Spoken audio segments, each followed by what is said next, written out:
This episode of Wisbusiness.com, the show, is brought to you by BMO Harris, White Hirschbeck Dudek, Madison Gas and Electric, and the University of Wisconsin-Milwaukee.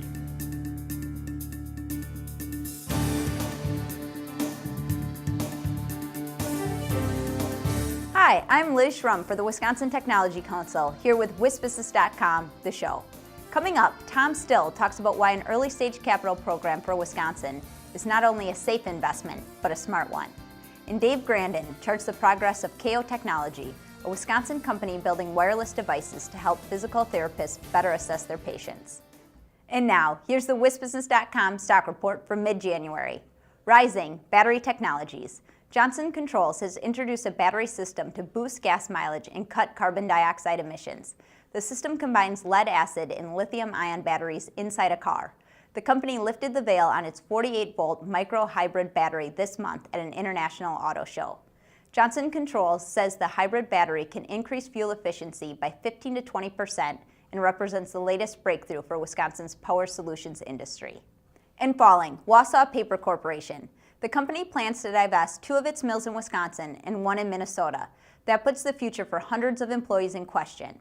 The mills up for sale are in Mosinee and Rhinelander, as well as Brainerd, Minnesota. Those 3 mills make paper used for packaging, the food industry, linings, and masking tape. Tom Still is next with his Inside Wisconsin commentary.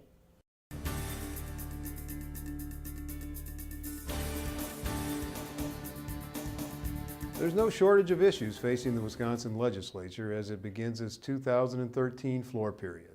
From income taxes to Medicaid to mining, lawmakers have a full agenda in the state capitol.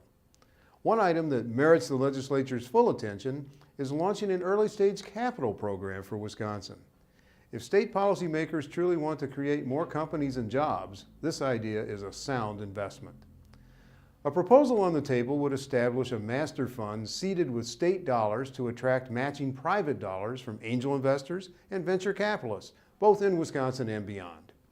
Wisconsin wouldn't be the first state to launch a so-called fund of funds. In fact, about 30 states have done something similar to attract more venture capital. Why have they done so? Venture-backed companies produce a lot of bang for the buck. Investment in venture-backed companies in the United States represents only 1/5 of 1% of the nation's gross domestic product, but venture-backed companies employ 11% of the private workforce. That's a remarkable return.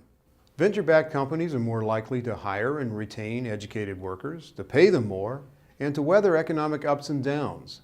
States with healthy venture capital networks attract companies and talent from elsewhere and help keep their best and brightest young people at home. Over time, the state would not only recoup its investment, but the benefits of job growth, higher tax revenues, and a more diverse economy. Some may ask, isn't angel and venture capital a risky venture? On a deal-by-deal basis, that's true. But the process envisioned for Wisconsin will spread the risk over multiple investments, vintage years, funds, and industry sectors. National statistics prove the point. Since 1981, there has been only 1 year in which venture funds created during that year lost money. That's a track record that Wall Street should envy.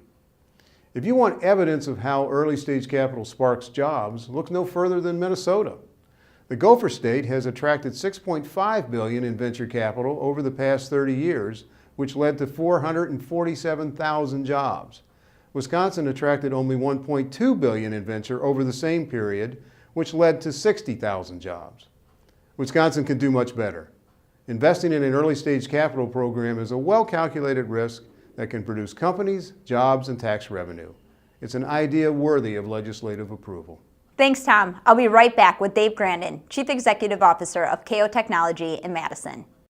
White Hirschbeck Dudek represents companies at all stages of development and in a wide range of industries to navigate the legal challenges of regional, national, and global growth. At WHD, every stage takes center stage. I'm back with Dave Grandin, Chief Executive Officer for KayO Technology in Madison. Thanks for joining us, Dave. Thank you, Liz. It's great to be here. What is KayO Technology and what does it do? KayO Technology is working on some very exciting objective measurement technology. We've got multiple patents in hand and more to come. And we're working on some very large markets, specifically fitness, healthcare, and the military. Our first market is going to be the healthcare and we're going to focus specifically on physical therapy. You are raising money from angel networks and funds. How's that process going? We kicked off our fundraising with the Early Stage Symposium in November, and in a period of 6 weeks, we were actually oversubscribed.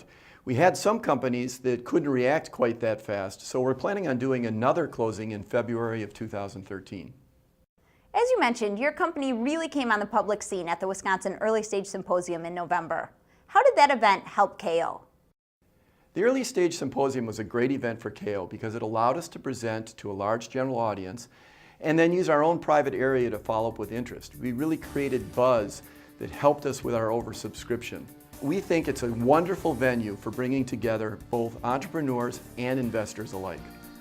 Thanks, Dave, and thank you for watching this edition of Wisbusiness.com, the show. The show is produced by Wisbusiness.com and the Wisconsin Technology Council, and sponsored by BMO Harris, Whitehurst Beck Dudek, MG&E, and UW Milwaukee. Visit our websites to read and learn more. I'm Liz Schrum of Talent Executive Search. See you next time.